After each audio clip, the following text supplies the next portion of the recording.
টাকা বাড়ি ভাড়ার পরিবর্তে 2000 টাকা পাচ্ছি, 500 টাকা চিকিৎসা ভাতার পরিবর্তে 1000 টাকা চিকিৎসা ভাতা পাচ্ছি। দর্শক আসসালামু আলাইকুম। এমপিওভুক্ত শিক্ষক কর্মচারীদের জন্য বড় সুখবর। কি সুখবর? আজকে যুগান্তর পত্রিকায় একটি হেডলাইন নিউজ করেছে, এমপিওভুক্ত শিক্ষক কর্মচারীদের জন্য বড় সুখবর।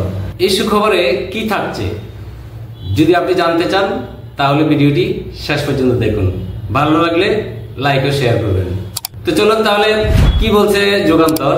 বেসরকারি শিক্ষা প্রতিষ্ঠানে এমপিওভুক্ত শিক্ষক কর্মচারীদের দীর্ঘদিনের দাবি পূরণের পথে অগ্রসর হচ্ছে সরকার। তাদের বাড়ি ভাড়া, চিকিৎসা ভাতা, উৎসব ভাতা বৃদ্ধির উদ্যোগ নেওয়া হয়েছে। মাশাআল্লাহ বলেন সবাই, মাশাআল্লাহ। এই জন্য অতিরিক্ত 769 কোটি 34 লাখ টাকা বরাদ্দ চেয়ে অর্থ মন্ত্রণালয়ে চিঠি পাঠিয়েছে শিক্ষা মন্ত্রণালয়। একটি ভালো সংবাদ। শিক্ষা উপদেষ্টা অধ্যাপক ডক্টর চৌধুরী রফিকুল আবরারের স্বাক্ষরিত ওই চিঠিতে 2025-26 অর্থ বছরের বাজেটে এই অর্থ সংস্থানের জন্য বলা হয়েছে। বর্তমানে দেশে এমপিওভুক্ত শিক্ষক কর্মচারীর সংখ্যা প্রায় 3,98,068। তাদের মাসিক বাড়ি ভাড়া ভাতা 1000 টাকা থেকে বাড়িয়ে 2000 টাকা করা হলে অতিরিক্ত প্রয়োজন হবে 456 কোটি 89 লাখ টাকা। একইভাবে চিকিৎসা ভাতা যদি 500 টাকা থেকে 1000 টাকা করা হয় তাহলে 228 কোটি 45 লাখ টাকা, এবং কর্মচারীদের উৎসব ভাতা যদি 50 থেকে 75% উন্নীত করা হয় তাহলে 84 কোটি টাকার প্রয়োজন হবে। সব মিলিয়ে প্রয়োজন হবে 769 কোটি 34 লাখ টাকা।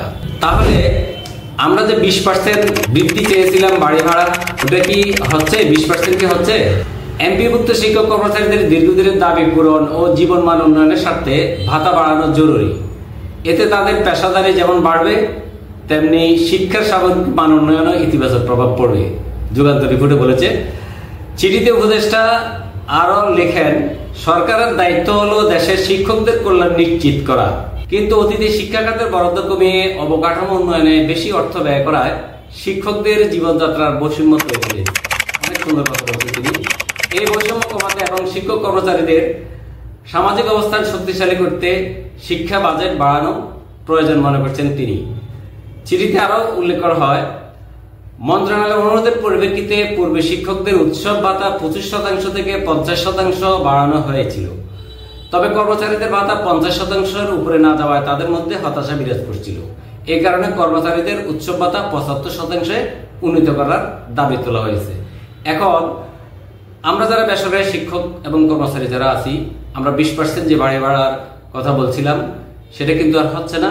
20% যদি 1000 টাকা থেকে বাড়ি ভাড়া 2000 টাকা করা হয় তাহলে কিন্তু আমাদের মূল কাঙ্ক্ষিত দাবি পূরণ হচ্ছে না। এখানে 500 টাকা চিকিৎসা ভাতা থেকে যদি 1000 টাকা করা হয় তাও এটা হচ্ছে না। আমাদের মূল দাবি যেটা ছিল 20% সেটা কিন্তু হচ্ছে না। তাহলে চিঠিতে শিক্ষা মন্ত্রণালয় যে চিঠি দিয়েছে, অর্থ মন্ত্রণালয়ে অর্থ বরাদ্দ চেয়েছে, অর্থ মন্ত্রণালয় বরাদ্দ দিয়ে দিবে। অতএব এই প্রেক্ষিতে আমরা 1000 টাকা বাড়ি ভাড়ার পরিবর্তে 2000 টাকা পাচ্ছি, 500 টাকা চিকিৎসা ভাতার পরিবর্তে 1000 টাকা চিকিৎসা ভাতা পাচ্ছি। তো প্রিয় দর্শক, আজকের এই সংবাদটি অনেক গুরুত্বপূর্ণ। যেহেতু শিক্ষকদের অনেক আন্দোলন চলছে, সেই আন্দোলন থেকে বিরত থাকার জন্য সরকার হতে পদক্ষেপ দিয়েছেন। আমরা সরকারের নিকট আরো দাবি জানাচ্ছি আমাদের 20% বাড়ি ভাড়া নির্ধারণের জন্য। ভবিষ্যতে আমাদের এই দাবি কিন্তু অটুট থাকবে। এই দাবি নিয়ে অনেকেই মাঠে আছেন।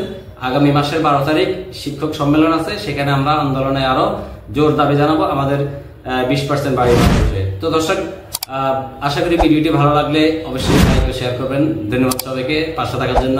আসসালামু আলাইকুম।